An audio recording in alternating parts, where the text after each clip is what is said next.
고요한 아침 햇살이 김씨 가족의 오랜 아파트 거실을 가로질러 비추었다. 낡았지만 정들었던 그 공간은 평소와 달리 짐짝들과 박스들로 가득 차 있었다. 김씨 부부와 10살짜리 딸. 김하나는 분주하게 움직였다.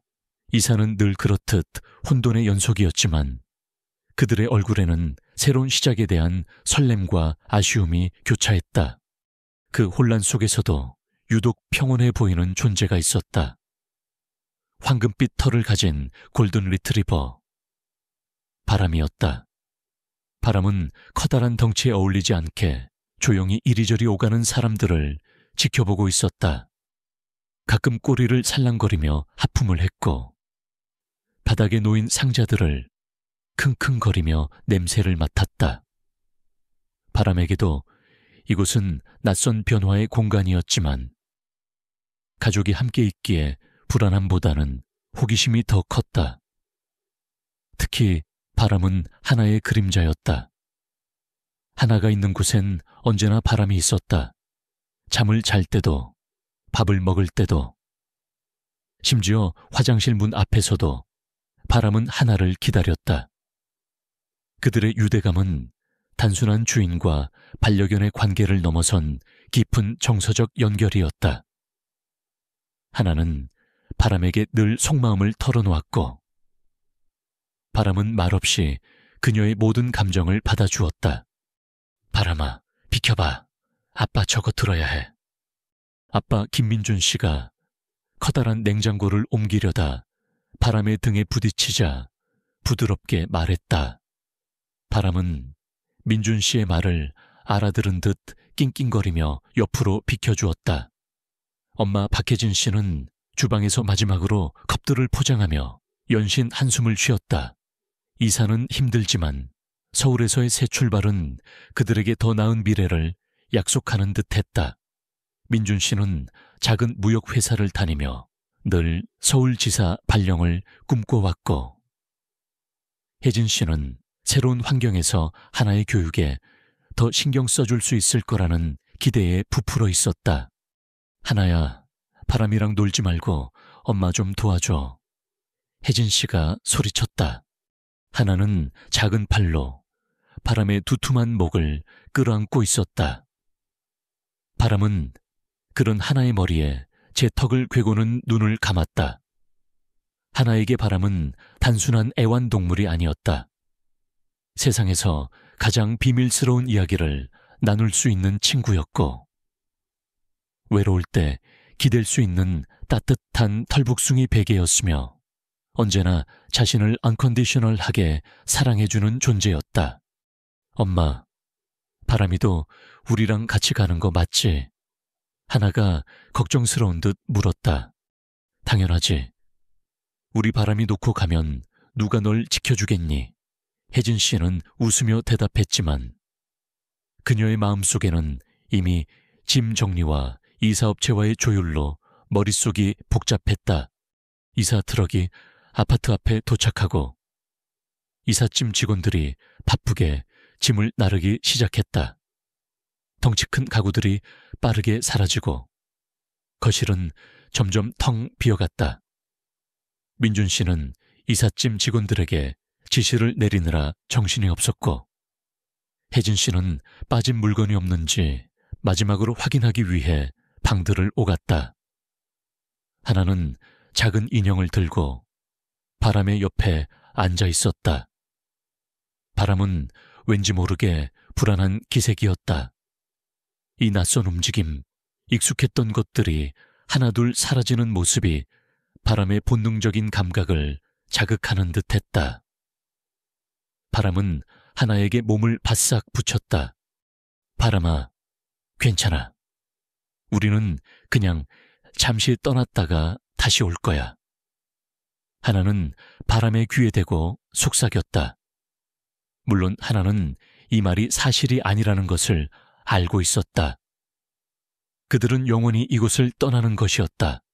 오후가 되자 짐 대부분이 트럭에 실렸다. 이제 남은 것은 마지막으로 청소를 하고 떠나는 일뿐이었다. 하나는 이사로 지쳤는지 소파에 기대어 잠이 들었다. 바람은 하나의 곁을 지켰다. 잠든 하나의 얼굴을 핥아주고 곤히 잠든 숨소리를 들으며 조용히 웅크렸다. 그때였다. 이삿짐 직원 한 명이 창고 정리를 하다가 실수로 낡은 창고 문을 열어두었고 바람은 호기심에 그 안으로 들어갔다. 창고 안은 어둡고 귀퀴한 냄새가 났다. 바람은 몇 번 킁킁거리며 냄새를 맡다가 문득 밖으로 나가려 했다. 쾅! 갑자기 닫힌 창고 문 소리에 바람은 화들짝 놀랐다. 낡은 잠금쇠가 철컥하고 걸리는 소리가 들렸다. 바람은 앞발로 문을 긁고 코로 밀어봤지만 문은 꼼짝도 하지 않았다. 창고 안은 순식간에 어둠에 잠겼다. 바람은 낑낑거리며 문을 계속 긁었다. 바깥에서는 혜진 씨의 목소리가 들렸다. 민준 씨, 하나는 차에 태워놨어요. 이제 우리도 갈까요? 응, 마지막으로 창고만 확인하고 갈게. 민준 씨가 창고 앞으로 다가오는 발소리가 들렸다. 바람은 있는 힘껏 짖었다. 멍멍멍. 하지만 바람의 목소리는 닫힌 문 안에서 웅웅거릴 뿐 밖으로 제대로 새어나가지 못했다. 민준 씨는 창고 문을 힐끗 보더니 깨끗하네. 잘 잠겨있고 하고는 그대로 돌아서는 발소리가 멀어졌다. 바람은 미친 듯이 짖고 긁었지만 아무도 듣지 못했다. 가족들은 이제 막 출발하려는지 차 시동 거는 소리가 들렸다. 하나야, 괜찮아, 좀 더 자. 혜진 씨의 목소리가 희미하게 들렸다. 잠든 하나는 바람이 없다는 것을 꿈에도 상상하지 못하고 있었다. 자동차는 서서히 움직이더니 이내 멀리 사라져 버렸다. 바람은 창고문에 기대어 망견자실했다. 세상이 갑자기 멈춘 듯했다. 익숙했던 가족의 냄새, 하나의 온기가 사라지고 바람을 감싼 것은 싸늘한 침묵과 어둠뿐이었다. 바람은 웅크리고 앉아 귀를 쫑긋 세웠다. 이제 아무 소리도 들리지 않았다. 오직 자신의 거친 숨소리와 심장 박동 소리만이 불안하게 울렸다. 창문 틈으로 들어오는 희미한 빛이 먼지 쌓인 창고 바닥을 비추었다. 바람은 그제야 자신이 홀로 남겨졌다는 것을 어렴풋이 깨달았다. 두려움이 바람의 작은 심장을 짓눌렀다. 수천 킬로미터 떨어진 낯선 도시로 향하는 가족과 홀로 남겨진 채 어둠 속에 갇힌 바람. 그들의 운명은 이제 예측할 수 없는 방향으로 갈라지고 있었다. 바람은 코를 킁킁거리며 가족의 냄새를 찾아 헤맸지만 공기 중에는 낡은 먼지와 곰팡이 냄새뿐이었다. 창고 문 틈새로 비치는 마지막 햇살이 서서히 사라지고 어둠이 창고를 완전히 집어삼켰다. 바람은 그 어둠 속에서 처음으로 혼자라는 극한의 고통과 상실감을 느꼈다. 낑낑거리는 소리가 어둠 속에서 애처롭게 울려 퍼졌다. 새로운 아침, 서울에 익숙지 않은 공기가 하나의 뺨을 스쳤다. 번잡한 도시의 소음은 이전 아파트, 단지의 고요함과는 사뭇 달랐다. 하나는 어젯밤 이사, 박스로 가득 찬 새 집에서 낯선 잠을 청했다. 잠결에도 무언가 허전함을 느꼈지만 이른 아침부터 들려오는 엄마 아빠의 분주한 소리에 몸을 일으켰다. 침대에서 내려와 거실로 향했다. 어딘가 익숙한 털북숭이 친구의 온기를 찾아 시선을 돌렸다. 바람아. 하나는 작은 목소리로 바람을 불렀다. 그러나 바람은 어디에도 보이지 않았다. 늘 그랬듯이 침대 발치나 거실 한쪽 구석에 웅크리고 잠들어 있을 바람이 없다는 사실에 하나의 심장이 쿵 내려앉았다. 하나는 집안 구석구석을 살폈다. 주방, 작은 방, 화장실 앞까지. 하지만 바람의 흔적은 어디에도 없었다. 엄마 바람이 어디 갔어? 하나의 목소리에는 불안감이 가득했다. 혜진 씨는 아침 식사를 준비하다 말고 하나의 목소리에 깜짝 놀라 뒤를 돌아보았다. 바람이 글쎄, 아마 너 깨기 전에 아빠랑 산책 나갔나 보다. 민준 씨는 거실에서 막 잠옷을 갈아입고 있었다. 무슨 소리야, 난 바람이랑 나가지 않았는데. 세 사람의 시선이 공중에 멈췄다. 서로를 마주보는 눈빛에는 당황스러움과 함께 섬뜩한 예감이 스쳤다. 혜진 씨의 얼굴에서 핏기가 가셨다. 설마 우리 바람이를 거기 두고 온 건 아니겠지. 그녀의 목소리가 미세하게 떨렸다. 민준 씨는 순간적으로 얼굴이 하얗게 질렸다. 어젯밤 마지막으로 집을 나설 때 그는 분명 창고 문을 확인하고 잠갔다고 생각했다. 하지만 바람이 그 안에 있었을 거라는 생각은 꿈에도 하지 못했다. 모두의 머릿속에 어제 이사의 혼란스러웠던 순간들이 파노라마처럼 스쳐 지나갔다. 짐을 옮기고 청소를 하고 마지막으로 문단속을 하던 기억. 그 어디에도 바람의 존재를 확인하는 과정은 없었다. 말도 안 돼. 말도 안 된다고 우리가 바람이를 두고 오다니. 하나는 눈물을 글썽이며 소리쳤다. 민준 씨는 곧바로 휴대폰을 들고 예전 집 주소로 택시를 불렀다. 혜진 씨는 눈물을 흘리는 하나를 안심시키려 애썼지만 그녀의 마음도 이미 무너져 내리고 있었다. 서울에서 경기도 외곽에 위치한 예전 집까지는 차로 2시간 가까이 걸렸다. 그 2시간은 그들에게 지옥과도 같았다. 민준 씨는 운전 내내 정신이 없어서 내가 정말 미쳤지 라며 자책했고, 하나는 계속해서 우리 바람이 혀를 중얼거렸다. 오랜 아파트에 도착했을 때 그들은 황급히 차에서 내렸다. 텅 비어버린 아파트. 단지는 전에 없던 을씨년스러운 분위기를 풍겼다. 그들의 발걸음은 자연스럽게 예전 집으로 향했다. 현관문은 잠겨 있었고 민준 씨는 떨리는 손으로 비밀번호를 눌렀다. 문이 열리자마자 그들은 다급하게 바람의 이름을 불렀다. 바람아, 바람아. 집안은 텅 비어 있었다. 상자 하나 없이 깨끗하게 비워진 공간에서 그들의 목소리만이 덧없이 울렸다. 주방, 거실, 방들, 그리고 마지막으로 창고 문을 열었다. 창고 안 역시 먼지만이 켜켜이 쌓여 있을 뿐 바람의 모습은 보이지 않았다. 어둠 속에서 바람의 낑낑거리는 소리가 환청처럼 들리는 듯 했다. 혜진 씨는 바닥에 주저앉아 통곡했다. 바람이가 없어. 민준 씨는 무릎을 꿇고 주위를 둘러봤다.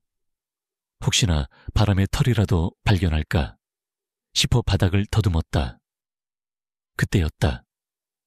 창고문 틈새로 뭔가 희미하게 빛나는 것이 보였다. 다가가서 보니 바람의 목줄에 달린 작은 인식표였다. 인식표는 긁힌 자국과 흙먼지로 더럽혀져 있었지만 선명하게 바람의 이름과 민준 씨의 전화번호가 새겨져 있었다. 바람이 문을 긁다가 인식표가 떨어진 것이 분명했다. 민준 씨는 떨리는 손으로 인식표를 집어들었다. 바람이 이곳에 있었다는 명확한 증거였다. 그때 멀리서 익숙한 목소리가 들렸다. 김씨네 아니신가? 이사 가셨다고 해서 몰랐네. 이웃집에 살던 노부부였다. 박 여사님은 늘 바람을 예뻐하며 간식을 챙겨주곤 했다. 민준 씨는 황급히 노부부에게 다가갔다. 어르신, 혹시 바람이 보셨습니까? 저희가 그만 바람이를 두고 왔습니다. 박 여사님은 눈을 동그랗게 떴다. 아이고, 세상에 그 순한 바람이가 어제 저녁쯤에 보긴 했지. 집 앞에서 한참을 서성이다가 저기 국도 쪽으로 터덜터덜 걸어가던데 어쩐지 불안해 보이더라니. 민준 씨의 심장이 다시 한번 크게 울렸다. 국도 쪽이라니. 바람이 그 위험한 도로로 향했을 거라는 생각에 등골이 오싹했다. 박 여사님은 덧붙였다. 애가 어찌나 안쓰러워 보이던지 밥이라도 좀 줄까 했는데 사람을 피하더라고. 그래도 계속 이쪽으로 가는 것 같았어. 아파트 입구 반대편. 그것은 희미하지만 유일한 단서였다. 민준 씨는 다시 힘을 냈다. 감사합니다. 어르신, 정말 감사합니다.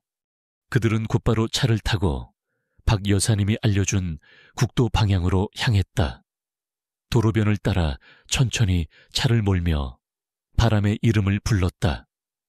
바람아, 바람아. 하나는 창밖으로 얼굴을 내밀고 연신 바람의 이름을 외쳤다.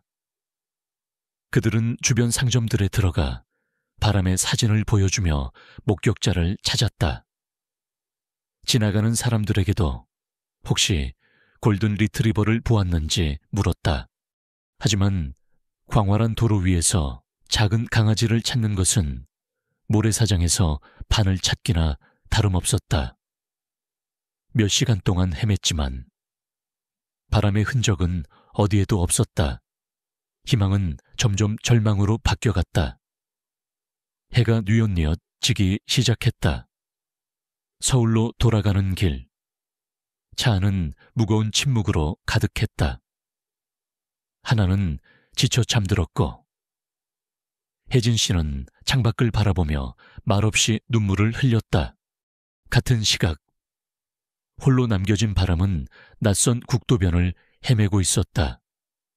박 여사님이 봤던 것처럼 바람은 아파트 입구 반대편으로 향했다. 익숙했던 동네를 벗어나자 모든 것이 낯설고 위협적으로 느껴졌다. 싱싱 달리는 차들의 소음은 바람의 귀를 먹먹하게 했고 매연 냄새는 코를 찔렀다. 바람은 굶주림에 지쳐 비틀거렸지만 멈출 수 없었다. 본능적으로 가족의 냄새를 따라가야 한다는 강박에 시달렸다. 작은 식당 앞에서 킁킁거리며 음식 냄새를 맡았다. 식당 문이 열리고 주방장이 쓰레기 봉투를 들고 나왔다.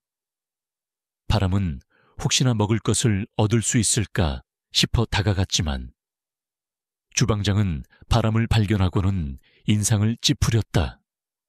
야, 저리 안 가. 어디서 개가 돌아다녀. 주방장은 발로 쫓아내려 했고 바람은 놀라서 황급히 도망쳤다. 밤이 되자 기온이 뚝 떨어졌다. 바람은 몸을 웅크리고 떨었다. 주변에는 몸을 숨길 곳조차 마땅치 않았다. 도로변에 버려진 박스 더미 속으로 겨우 몸을 집어넣었다. 차들의 헤드라이트 불빛이 어둠을 가르고 지나갔다.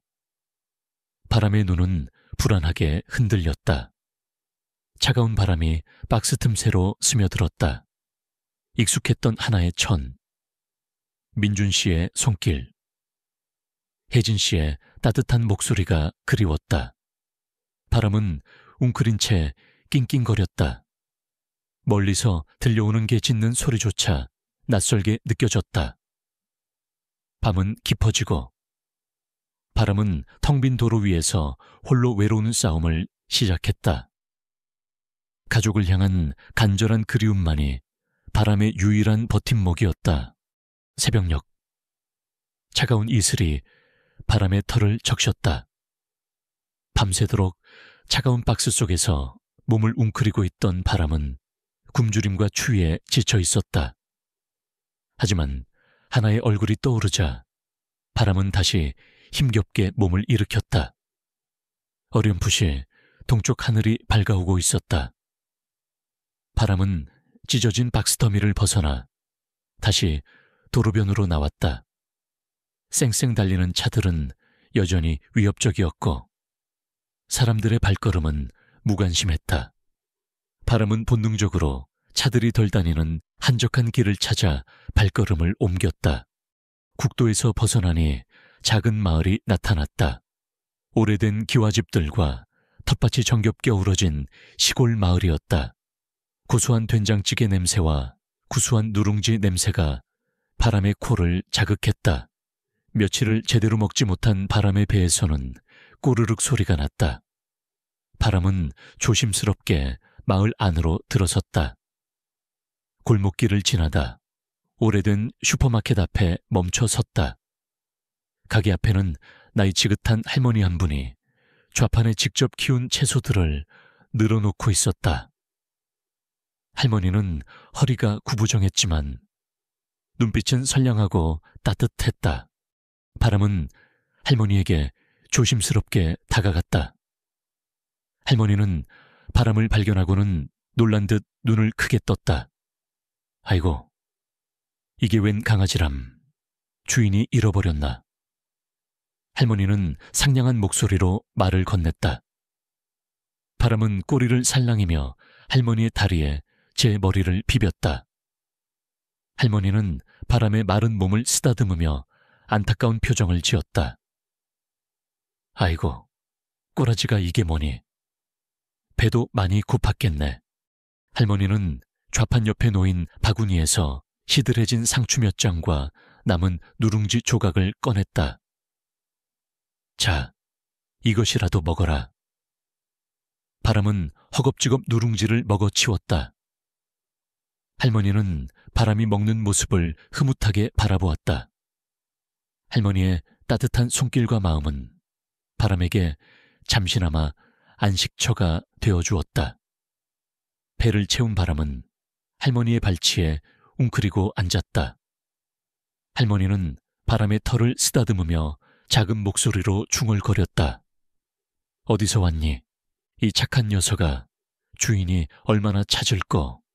바람은 할머니 곁에서 한참을 쉬었다. 그러나 떠나야 할 때가 되었다는 것을 본능적으로 느꼈다. 할머니가 잠시 가게 안으로 들어간 사이 바람은 조용히 몸을 일으켜 다시 길을 떠났다. 할머니는 가게에서 나와 바람이 사라진 것을 보고는 잠시 아쉬운 표정을 지었지만 이내 고개를 끄덕였다. 가야 할 길이 있는 개로구나. 다시 길을 걷기 시작하자 몸이 조금은 가벼워진 느낌이었다. 바람은 며칠 동안 헤매면서 사람들을 조심하는 법을 배웠다. 모든 사람이 할머니처럼 친절하지 않다는 것을 이미 경험했기 때문이다. 차도 옆 좁은 길을 걷던 바람은 갑자기 뒤에서 들려오는 거대한 엔진 소리에 깜짝 놀랐다. 커다란 트럭 한 대가 굉음을 내며 바람을 향해 달려오고 있었다. 바람은 본능적으로 몸을 옆으로 던졌다. 트럭은 아슬아슬하게 바람을 비껴갔지만 바람은 하마터면 바퀴에 깔릴 뻔한 아찔한 순간을 겪었다. 트럭 운전사는 창문을 열고 욕설을 퍼부었다. 야, 개새끼가 어디서 길바닥을 기어 다니는 거야.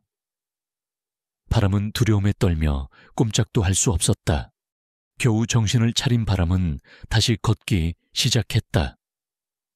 얼마 지나지 않아 한적한 시골길을 걷고 있는데 저 멀리서 3명의 남자아이들이 바람을 발견했다.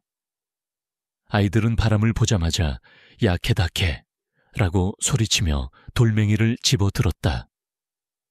바람은 위협을 느끼고 도망치려 했지만 아이들은 끈질기게 바람을 쫓아왔다. 아이들이 던진 돌멩이 중 하나가 바람의 뒷다리에 맞았다. 낑! 바람은 고통에 짧은 비명을 지르며 넘어졌다. 다리에서 뜨거운 피가 흘러나왔다. 아이들은 재미있다는 듯 웃으며 돌멩이를 계속 던지려 했다. 바람은 다친 다리를 절뚝거리며 죽으림을 다해 도망쳤다. 숲속으로 몸을 던진 바람은 덤불 속에 몸을 숨겼다. 아이들은 잠시 숲을 헤매다 이내 포기하고 돌아갔다. 바람은 덤불 속에서 헐떡이며 숨을 골랐다.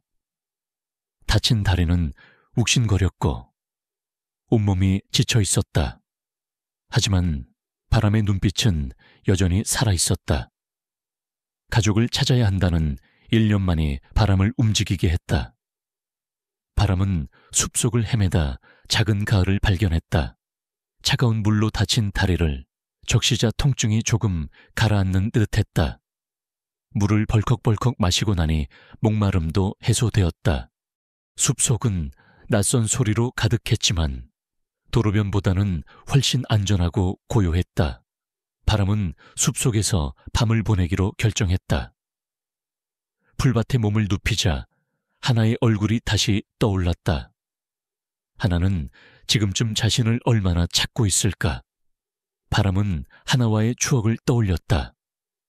하나가 학교에서 돌아오면 현관문 앞에서 꼬리를 흔들며 기다리던 일. 하나가 슬플 때면 조용히 옆에 앉아 위로해주던 일, 함께 공원에서 뛰어놀던 일들. 그 모든 기억들이 바람에게는 돌아가야 할 이유이자 희망이었다. 한편 서울에 있는 김씨 가족은 바람을 찾기 위해 필사적인 노력을 이어갔다. 민준 씨는 인터넷 카페에 바람의 사진과 함께 실종 전단을 올렸다. 혜진 씨는 매일같이 동물보호소와 유기견 센터에 전화하며 혹시나 하는 희망을 놓지 않았다. 하나는 학교에서도 바람 생각에 잠겨 수업에 집중하지 못했다. 그녀는 매일 밤 잠들기 전 바람의 사진을 보며 눈물을 흘렸다. 바람아, 어디 있는 거야? 하나가 보고 싶어. 하나는 바람이 없다는 사실을 받아들이기 힘들어했다. 늘 곁에 있던 가장 친한 친구가 갑자기 사라져버린 빈자리는 너무나 컸다. 민준 씨는 퇴근 후에도 시간이 나는 대로 예전 집 주변으로 다시 가서 바람을 찾아 헤맸다. 하지만 돌아오는 것은 허탈 한뿐이었다. 서울에서 멀리 떨어진 시골길을 헤매고 있을 바람의 존재를 그들은 상상조차 할 수 없었다. 희망은 점점 빛을 잃어가는 듯했다. 가족들은 서로를 위로했지만 바람의 부재는 그들 모두에게 깊은 상실감을 안겨주었다. 바람을 찾는다는 것은 이제 그들에게 단순한 일이 아니라 가족의 온전함을 되찾기 위한 절박한 여정이 되어 있었다. 그리고 바람 또한 오직 가족을 향한 그리움과 본능적인 이끌림으로 낯선 길을 걷고 있었다. 바람은 숲속에서 하룻밤을 보낸 후 다시 길을 떠났다. 다친 다리는 여전히 쓰라렸지만 걷지 않으면 안 된다는 절박함이 고통을 잊게 했다. 숲을 벗어나자 눈앞에 익숙한 풍경이 펼쳐졌다. 넓은 잔디밭과 키 큰 나무들이 줄지어 서 있는 공원이었다. 바람은 그곳을 기억했다. 예전 집 근처에 있던 하나와 함께 매주 주말마다 뛰어놀던 그 공원이었던 것이다. 바람의 심장이 빠르게 뛰었다. 익숙한 냄새, 익숙한 풍경들이 마치 퍼즐 조각처럼 맞춰지며 과거의 기억들이 물밀듯이 밀려왔다. 하나의 웃음소리, 공을 던져주던 아빠의 모습, 엄마가 싸준 간식을 먹던 행복한 시간들이 주마등처럼 스쳐 지나갔다. 바람은 공원 안으로 망설임 없이 들어섰다. 벤치에 앉아있던 노인, 조깅하는 사람들을 스쳐 지나며 하나와 함께 걷던 길을 따라 걸었다. 미끄럼틀이 있는 놀이터, 작은 연못, 그리고 늘 하나가 좋아했던 커다란 떡갈나무. 모든 것이 그대로였다. 바람은 떡갈나무 아래에 웅크리고 앉았다. 나무 그늘은 시원했고 익숙한 흙냄새가 코를 간지럽혔다. 그때 하나의 목소리가 귓가에 들리는 듯 했다. 바람아, 이리 와 여기 봐. 마치 하나가 공을 들고 자신을 부르는 것 같은 환청이었다. 바람은 고개를 들었지만 눈앞에는 아무도 없었다. 그저 평화로운 공원의 풍경만이 펼쳐져 있을 뿐이었다. 바람은 낑낑거리며 떡갈나무 뿌리에 코를 비볐다. 하나의 냄새가 희미하게 남아있는 듯했다. 바람이 잠시 눈을 감자 과거의 순간들이 더욱 선명하게 떠올랐다. 회상 맑은 여름날, 하나는 바람과 함께 공원 벤치에 앉아 아이스크림을 먹고 있었다. 바람은 하나의 발치에 앉아 아이스크림이 떨어지기만을 기다리는 듯 하나를 올려다봤다. 바람아, 이것 봐 우리 비밀이야. 하나는 몰래 아이스크림 한 숟가락을 바람의 코앞에 내밀었다. 바람은 조심스럽게 아이스크림을 핥아 먹었다. 달콤하고 시원한 맛에 바람은 꼬리를 흔들었다. 맛있지? 이건 엄마한테 비밀이야. 하나는 까르르 웃으며 바람의 머리를 쓰다듬었다. 또 다른 날, 하나는 넘어지는 바람에 무릎을 심하게 다쳤다. 피가 철철 흐르고 하나는 아파서 엉엉 울었다. 바람은 하나의 옆에 바싹 붙어 앉아 낑낑거렸다. 자신의 혀로 하나의 다친 무릎을 핥으려 했다. 하나는 울면서도 바람을 끌어안았다. 바람아, 아파. 바람은 하나의 눈물을 핥아주며 마치 괜찮다고 위로하듯이 하나의 곁을 떠나지 않았다. 민준 씨와 혜진 씨가 싸우던 날도 있었다. 집안에 찬 기운이 감돌았고 하나는 자신의 방에 틀어박혀 소리 없이 울었다. 바람은 하나의 방문 앞에 웅크리고 앉아 방문 안에서 들려오는 희미한 흐느낌을 들었다. 한참을 그렇게 앉아 있다가 바람은 조용히 방문을 긁었다. 하나는 문을 열었고 바람은 조용히 방 안으로 들어가 하나의 옆에 앉았다. 하나는 바람을 끌어안고 한참을 울었다. 바람은 말없이 하나의 등을 토닥여주듯이 가만히 있었다. 바람은 하나의 슬픔을 온몸으로 받아주었고 하나에게 가장 든든한 위로가 되어주었다.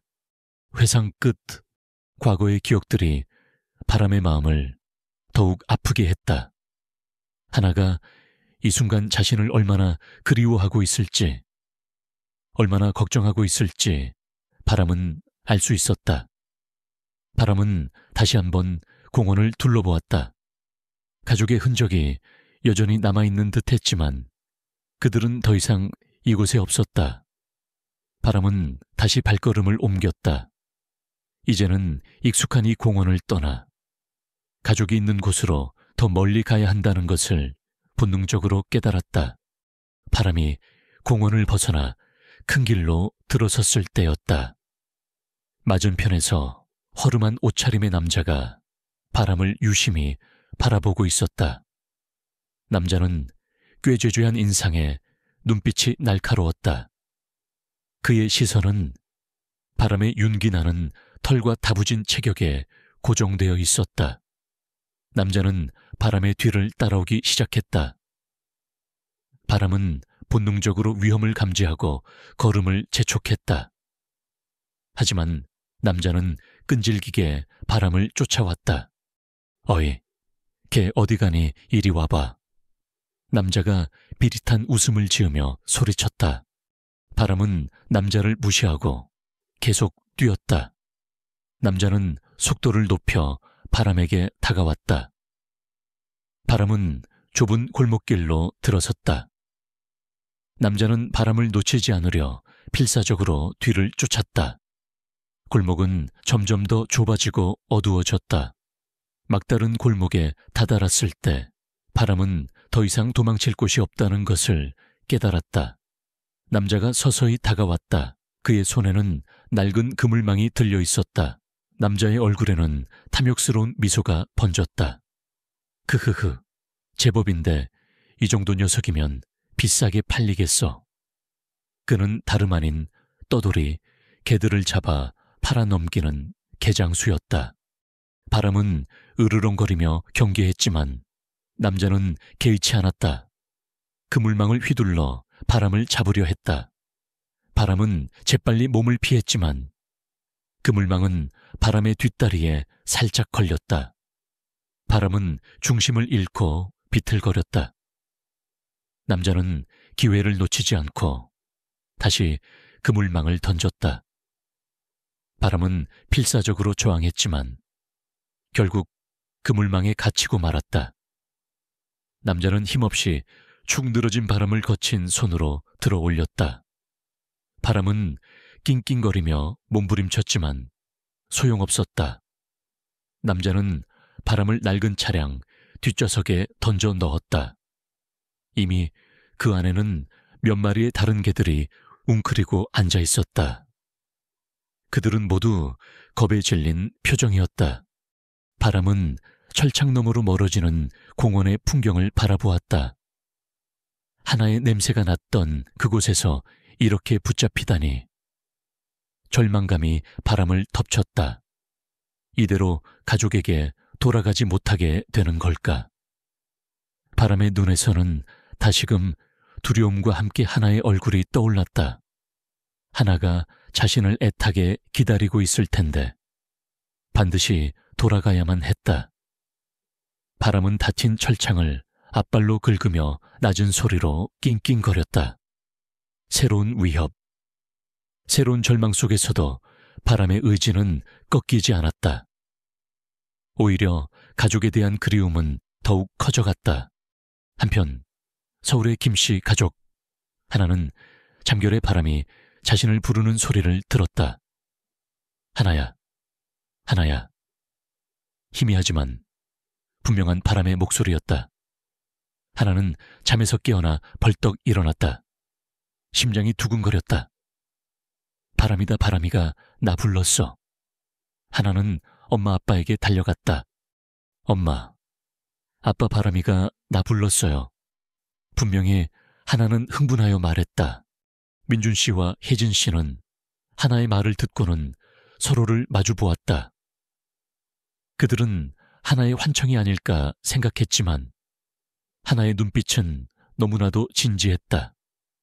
하나의 말에 민준 씨와 혜진 씨는 다시금 희미한 희망을 품게 되었다. 어쩌면 바람이 정말 살아있고 어디선가 자신들을 찾고 있을지도 모른다는 막연한 기대감이었다. 그들은 하나의 꿈과 바람의 존재가 어딘가에서 연결되어 있음을 어렴풋이 느끼며 다시금 바람을 찾기 위한 노력에 박차를 가하기 시작했다. 바람의 고통스러운 순간과 하나의 간절한 염원이 서로에게 닿는 기묘한 순간이었다. 바람은 낡은 차 뒷좌석에 갇힌 채 흔들리는 차 안에서 불안하게 숨을 쉬었다.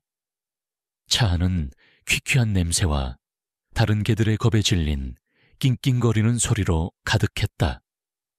바람은 눈을 감고 하나의 얼굴을 떠올렸다. 하나를 다시 만나기 전까지는 절대 포기할 수 없다는 강한 의지가 바람의 심장을 뛰게 했다. 얼마나 지났을까? 차는 덜컹거리며 멈춰 섰다. 남자는 바람을 거칠게 끌어내렸다. 눈앞에 펼쳐진 광경에 바람은 절망했다. 낡은 창고 같은 건물 안에는 수많은 철창들이 빼곡히 들어서 있었고 그 안에는 바람처럼 잡혀온 개들이 빽빽하게 갇혀 있었다. 모두들 눈에는 두려움과 체념이 서려 있었다. 시끄러운 개 짖는 소리와 쇠창살이 부딪히는 소리, 그리고 역겨운 냄새가 뒤섞여 바람의 오감을 마비시켰다. 남자는 바람을 빈 철창 안으로 밀어 넣었다. 철창 안은 좁고 차가웠다. 바람은 웅크리고 앉아 철창 밖을 응시했다. 개장수는 다른 개들을 끌어내어 상자에 넣거나 쇠꼬챙이로 위협하며 말을 듣게 했다. 바람은 그들의 눈에서 죽음의 그림자를 보았다. 이곳에 오래 있다가는 정말 죽을 수도 있다는 공포가 바람을 덮쳤다. 하나의 환영이 다시 바람의 눈앞에 나타났다. 하나는 울고 있었다. 바람아, 왜 안 와? 보고 싶어. 바람은 미친 듯이 철창을 긁고 짖었다. 멍멍멍멍. 하지만 바람의 절규는 수많은 개들의 울부짖음에 묻혀버렸다. 개장수는 바람의 소음에 짜증이 난 듯 철창을 발로 걷어찼다. 시끄러워 조용히 해. 이 빌어먹을 개새끼야. 절망의 순간. 바람은 철창 한 구석에서 희미한 빛을 발견했다.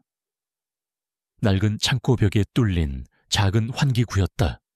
작고 좁았지만 바람은 본능적으로 저곳만이 유일한 탈출구라는 것을 직감했다. 바람은 발톱으로 벽을 긁고 코로 틈새를 벌리려 애썼다. 흙먼지가 날리고 발톱은 부러질 듯 아팠지만 바람은 멈추지 않았다. 하나의 얼굴이 떠오를 때마다 바람은 다시 힘을 냈다. 몇 시간 동안 바람은 끈질기게 환기구를 긁었다. 그때 창고 문이 열리고 낯선 남자가 들어왔다. 그는 허름한 옷차림에 지저분한 머리를 하고 있었지만 눈빛은 예상외로 따뜻했다. 남자는 개장수와 달리 조용히 개들의 상태를 살폈다. 그의 손에는 작은 봉투가 들려 있었다. 그는 몰래 철창 사이로 몇몇 개들에게 봉투 안에 빵 조각을 넣어 주었다.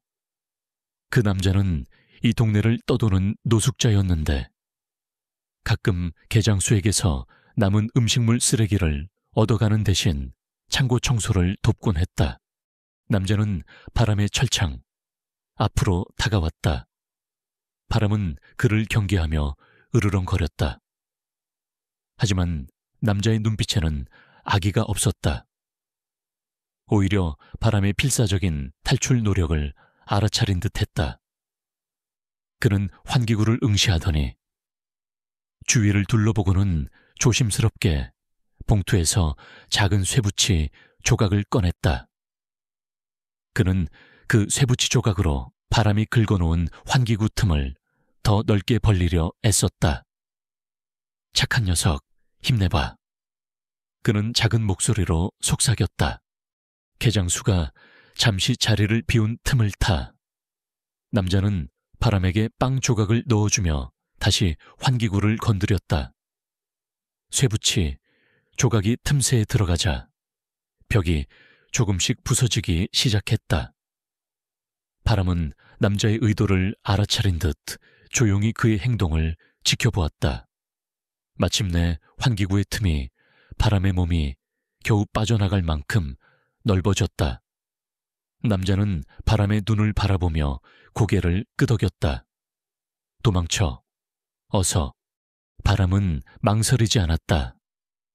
부서진 환기구 틈으로 머리를 들이밀고 몸을 구겨 넣었다. 몸이 끼어 움직이기 힘들었지만 바람은 필사적으로 몸을 밀어냈다. 날카로운 벽 조각이 바람의 살을 스쳤고 털이 뜯겨 나갔다. 고통스러웠지만 자유를 향한 갈망이 그 모든 것을 잊게 했다. 마침내 바람의 몸이 환기구를 빠져나왔다. 바람은 창고 뒤편의 허름한 골목으로 떨어졌다. 몸은 상처투성이었고 다친 다리는 다시 욱신거렸다. 하지만 자유였다. 바람은 뒤도 돌아보지 않고 달렸다. 노숙자 남자는 바람이 성공적으로 탈출하는 모습을 보고는 미소를 지었다. 그는 조용히 창고 안으로 돌아와 아무 일도 없었던 것처럼 청소를 계속했다. 바람은 어둠이 깔린 골목길을 미친 듯이 달렸다. 개장수가 뒤쫓아 올지도 모른다는 공포가 바람의 심장을 조여왔다. 얼마나 달렸을까? 바람은 지쳐서 작은 공터에 쓰러졌다. 몸에서는 피가 흐르고 있었지만 바람은 아픔을 느낄 새도 없이 숨을 골랐다. 문득 하늘을 올려다보니 희미하게 빛나는 별들이 보였다. 저 별들 아래 하나의 집이 있을 거라고 바람은 믿었다. 바람은 다시금 방향을 잡았다. 아까 노숙자 남자가 지어준 미소와 알 수 없는 희망의 빛이 바람의 눈앞을 밝히는 듯했다. 더 이상 갇혀 있을 수 없었다. 가족에게 돌아가야 했다. 이곳에서 벗어나야 했다. 바람은 숨을 크게 들이쉬고 다시 다친 다리를 절뚝거리며 일어섰다. 몸의 고통은 강했지만 정신은 더욱 강해졌다. 이 고난을 이겨내면 반드시 가족을 만날 수 있을 거라는 확신이 바람의 모든 세포를 채웠다. 바람은 이제 자신이 어디에 있는지 정확히 알 수 없었다. 하지만 본능적인 감각과 끊임없이 떠오르는 가족의 얼굴이 바람의 나침반이 되어주었다. 그곳은 분명 서울 방향일 것이었다. 멀고 험난한 길이었지만 바람의 눈빛은 결코 흔들리지 않았다. 홀로 살아남아 가족에게 돌아가겠다는 강렬한 의지, 그것만이 바람을 계속 움직이게 하는 유일한 원동력이었다. 바람은 어둠 속으로 사라져갔다. 개장수에게서 극적으로 탈출한 바람은 밤새도록 달렸다. 몸의 상처는 아물 새도 없이 쓰라렸지만 자유에 대한 기쁨과 가족을 향한 갈망이 그 모든 고통을 잊게 했다. 날이 밝자 바람은 자신이 낯선 시골길에 서 있다는 것을 알았다. 멀리 보이는 희미한 산등성이와 논밭이 끝없이 펼쳐져 있었다. 어디로 가야 할지 막막했지만 바람의 본능은 여전히 서울 방향을 가리키는 듯했다. 바람은 며칠 동안 시골길을 헤매며 생존을 위한 싸움을 계속했다. 음식물 쓰레기를 뒤지고 길가의 작은 가을물로 목을 축였다. 사람들을 보면 경계하며 피했고 위협적인 동물들에게서는 몸을 숨겼다. 다친 다리는 절뚝거렸지만 바람은 멈추지 않았다. 그때였다. 바람의 코에 익숙한 냄새가 스쳤다. 희미하지만 분명한 마치 하나의 옷에서 맡았던 것 같은 섬유유연제 냄새였다. 바람은 고개를 들고 주위를 둘러보았다. 바람이 발걸음을 옮기자 냄새는 점점 더 선명해졌다. 바람이 도착한 곳은 작은 고속도로 휴게소였다. 수많은 차들이 주차되어 있었고 사람들의 북적거리는 소리가 들렸다. 바람은 조심스럽게 휴게소 안으로 들어섰다. 냄새는 휴게소 건물 안에서 풍겨나오는 듯했다. 바람은 휴게소 문틈으로 안을 들여다보았다. 수많은 사람들이 오가는 가운데 바람의 시선은 한순간 멈췄다. 저 멀리 한 가족이 테이블에 앉아 식사를 하고 있었다. 그리고 그 가족의 엄마가 입고 있는 옷에서 희미하게 그 익숙한 섬유유연제 냄새가 풍겨나왔다. 바람은 그들이 가족이라고 확신했다. 정확히는 하나의 가족이 아니었지만 바람에게는 가족의 냄새로 느껴졌다. 바람은 조용히 그 가족의 테이블 아래로 다가갔다. 테이블 아래에 웅크리고 앉아 그들의 대화를 들었다. 아이의 웃음소리, 부모의 다정한 목소리, 모든 것이 바람의 마음을 따뜻하게 해주었다. 엄마는 실수로 빵 조각을 바닥에 떨어뜨렸다. 바람은 조심스럽게 그 빵 조각을 주워 먹었다. 오랜만에 맛보는 따뜻한 빵이었다. 가족들은 식사를 마치고 일어섰다. 바람은 그들을 따라가고 싶었지만 사람들의 시선이 두려웠다. 그들이 떠나는 모습을 지켜보며 바람은 다시금 외로움을 느꼈다. 바람은 휴게소 한 구석에 있는 벤치에 웅크리고 앉았다. 지쳐서 잠이 들려는 찰나 휴게소 직원이 다가와 바람을 쫓아냈다. 여기서 이러시면 안 돼요. 빨리 가세요. 바람은 다시금 외면당하고 쫓겨나는 신세가 되었다. 바람은 다시 길을 나섰다. 이제는 휴게소에서 풍겨나오던 그 섬유유연제 냄새가 사라진 방향으로 무작정 걸어갔다. 서울은 점점 가까워지고 있었다.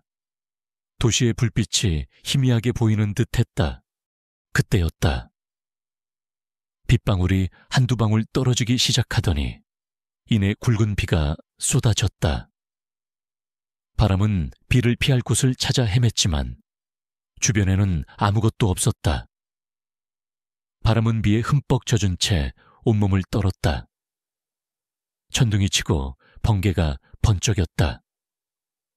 바람은 두려움에 휩싸여 흐느꼈다. 몸은 차갑게 식어갔고 천이 점점 떨어지는 것을 느꼈다. 어둠 속에서 바람은 홀로 극한의 상황에 처해 있었다.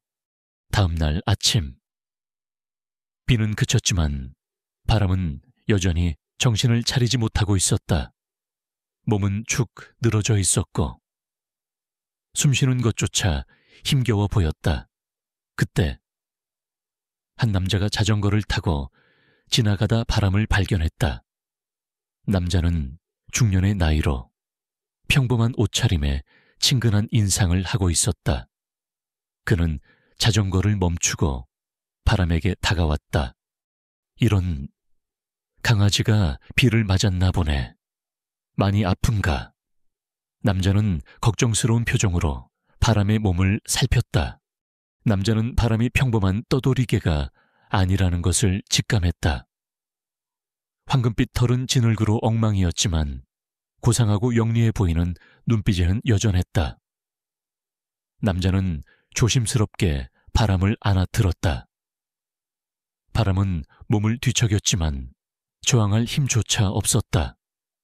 남자는 바람을 자전거 앞바구니에 태우고는 근처 동물병원으로 향했다. 바람은 병원에서 치료를 받았다. 수의사는 바람의 상태를 살피고는 고개를 저었다. 영양실조에 다친 다리도 심각하고 탈진까지 왔네요. 좀 더 늦었으면 큰일 날 뻔했습니다.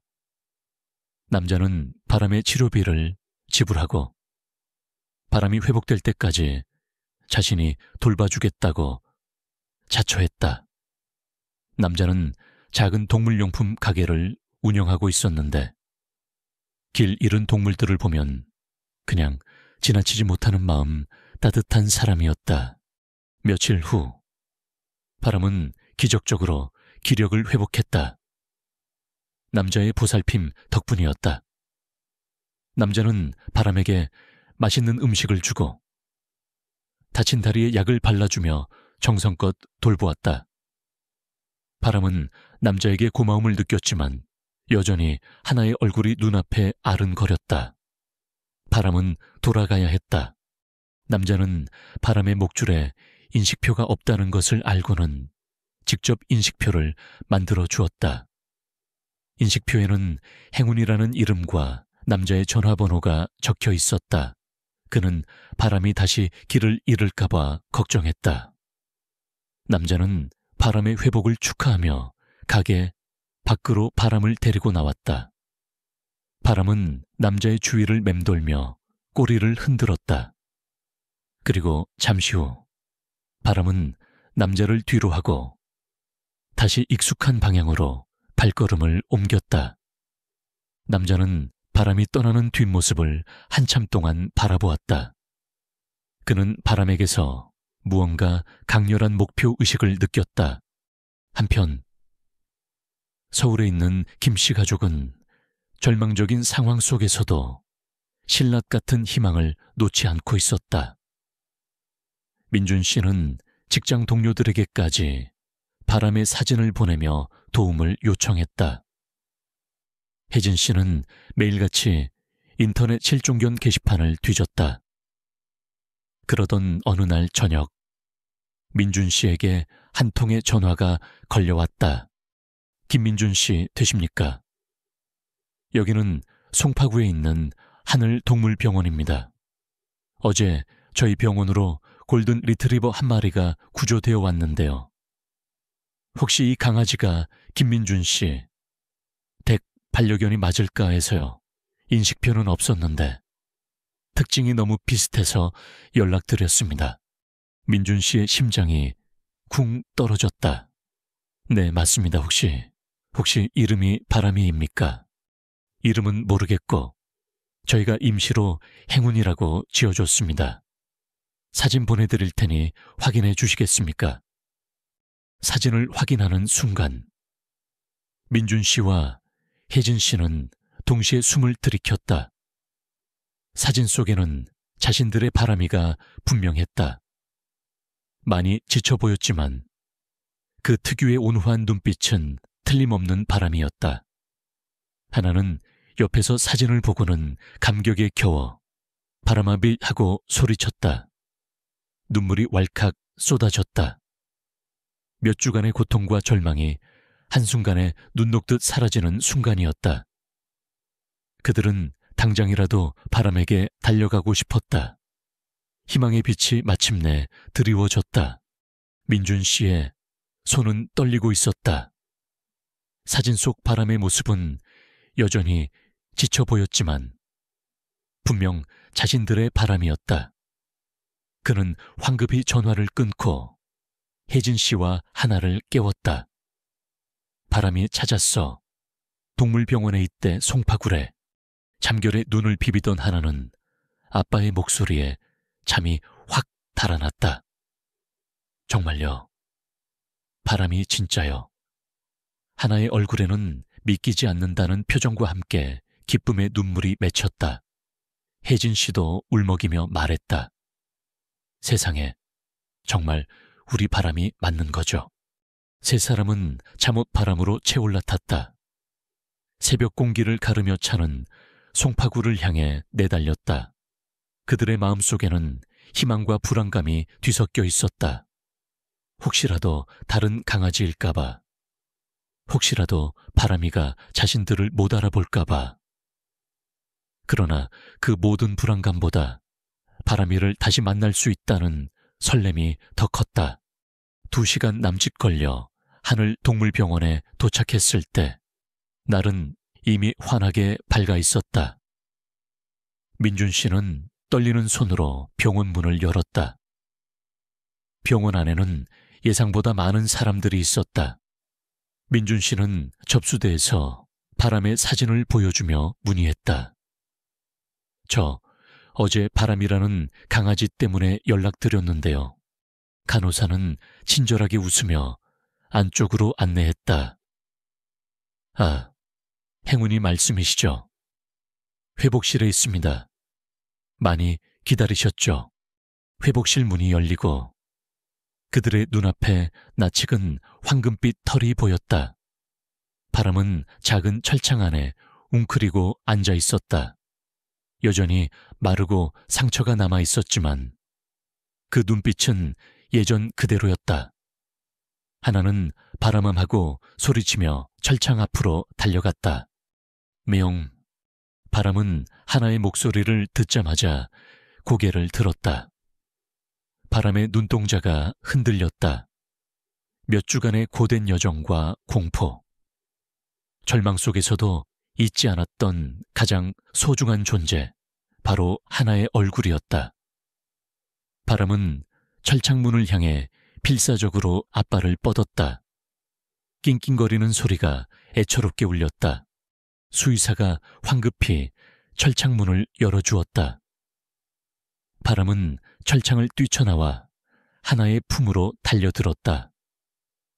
하나는 두 팔을 활짝 벌려 바람을 끌어안았다.